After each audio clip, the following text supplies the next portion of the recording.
Gréoux-les-Bains est une commune française, située dans le département des Alpes de Haute-Provence, en région Provence-Alpes-Côte d'Azur. Ses habitants sont appelés les Grisselliens. Le centre-ville est situé à 400 mètres d'altitude.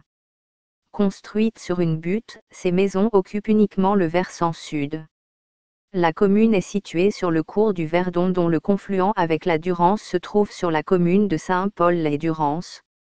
Un barrage, le barrage de Gréoux, y a été établi sur le Verdon en amont de la ville, en 1967. La commune est membre du Parc naturel régional du Verdon. Les communes limitrophes sont Valençol, Saint-Martin-de-Brome, Esparon de Verdon, Saint-Julien-le-Montagnier et Vinon-sur-Verdon, département du Var, Corbière-en-Provence, Sainte-Tulle et Manosque. Risques naturels et technologiques. Aucune des 198 communes du département n'est en zone de risque sismique nul.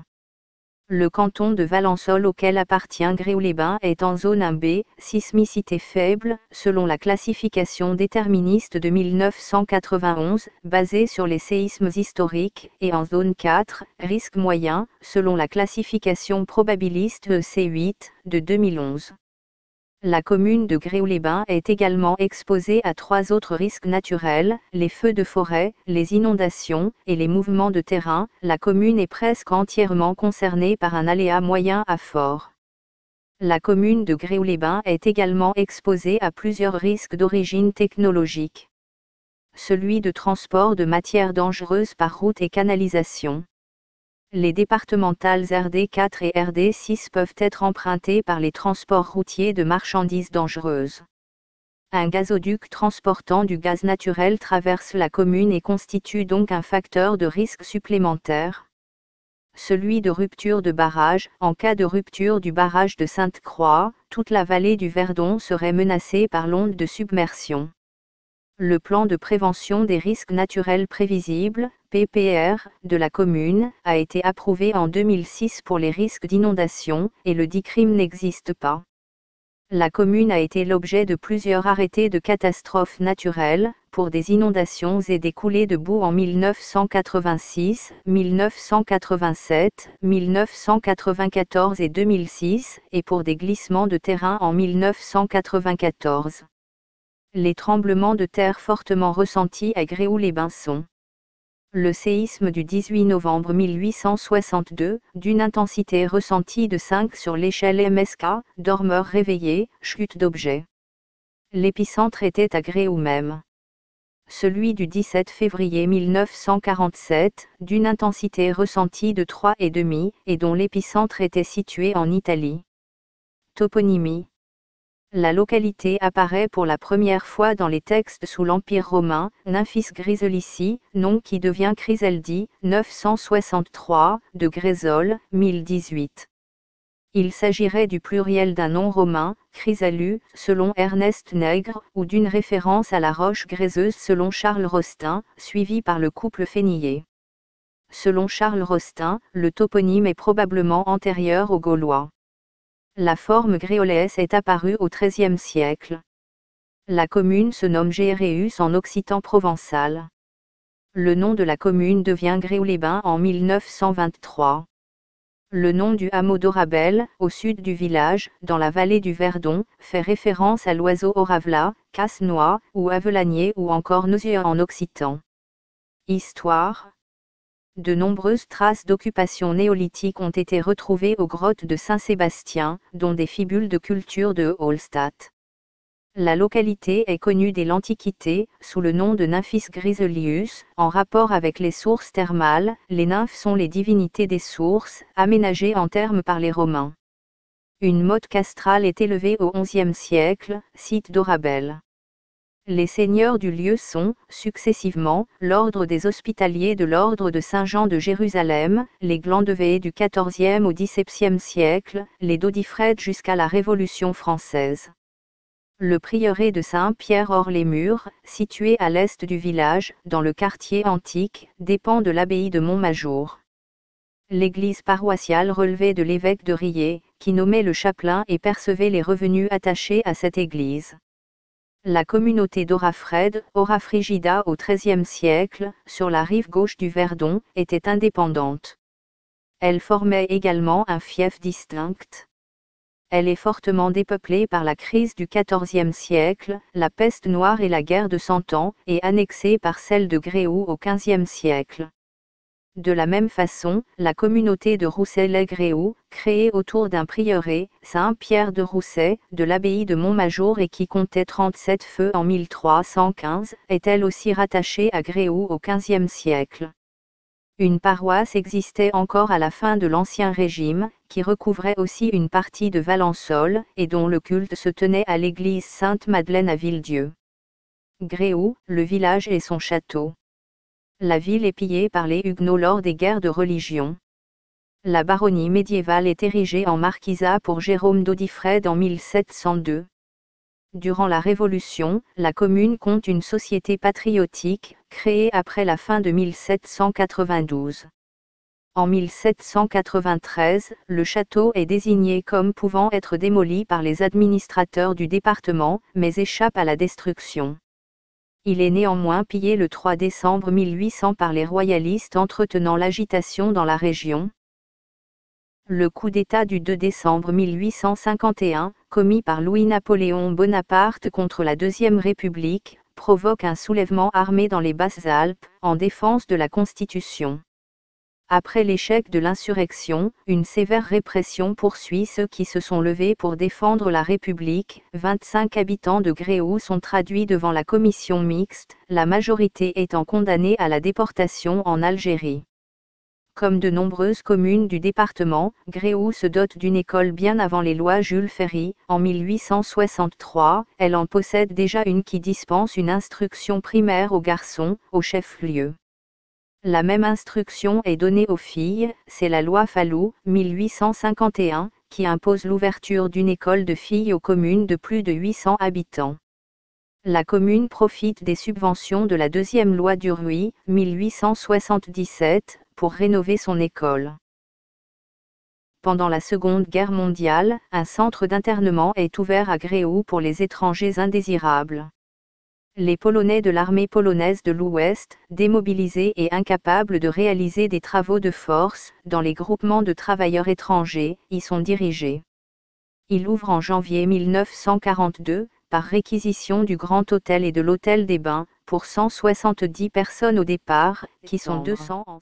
Une quarantaine de personnes étaient également assignées à résidence à Gréoux et sont, pendant l'occupation italienne, protégées par les autorités. Le maire s'était d'ailleurs plaint de devoir accueillir ces indésirables dans sa commune. Parmi ces assignés, 2 Lettons, réfugiés en France depuis 1940 et assignés à résidence à Gréoux, sont raflés et déportés en août 1942. 12 Juifs sont arrêtés à Gréoux avant d'être déportés. Le camp est géré par la Croix-Rouge polonaise, puis sous Vichy, par le service social des étrangers, avant sa fermeture définitive, fin 1942.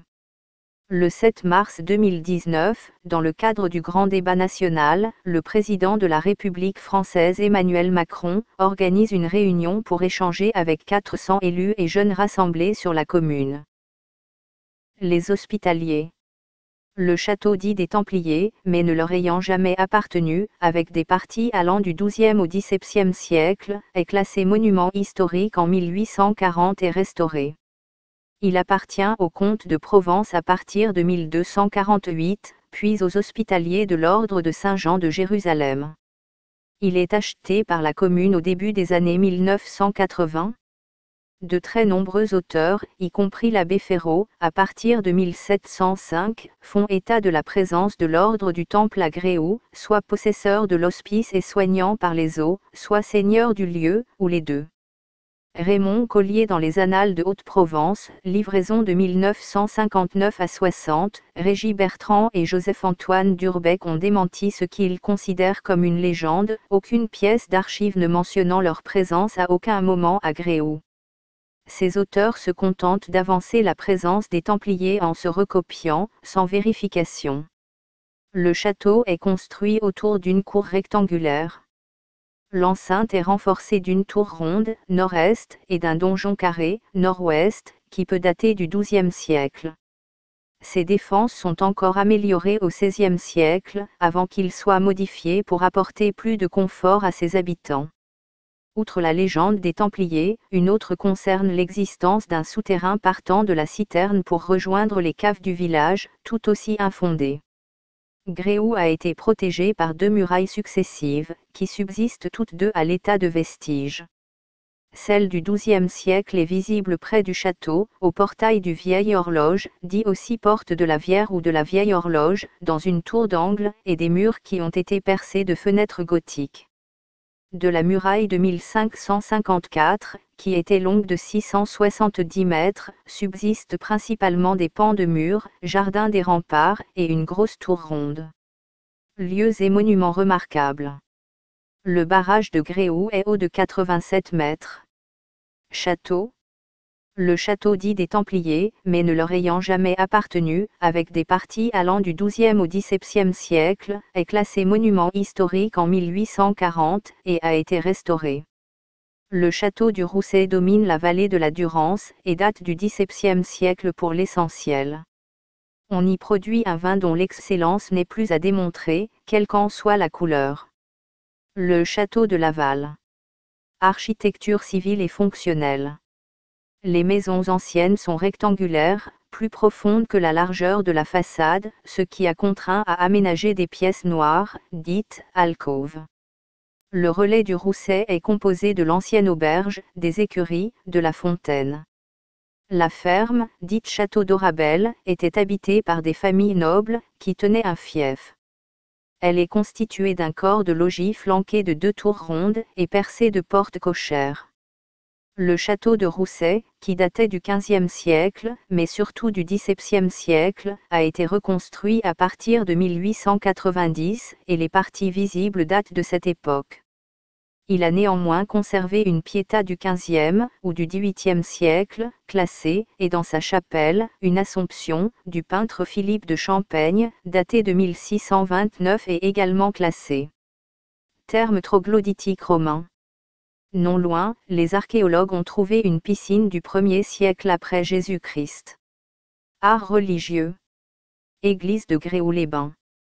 L'église Notre-Dame d'Ormeaux, ancien prieuré de l'abbaye de Montmajour, est composée d'une nef à 5 travées voûtées en berceau.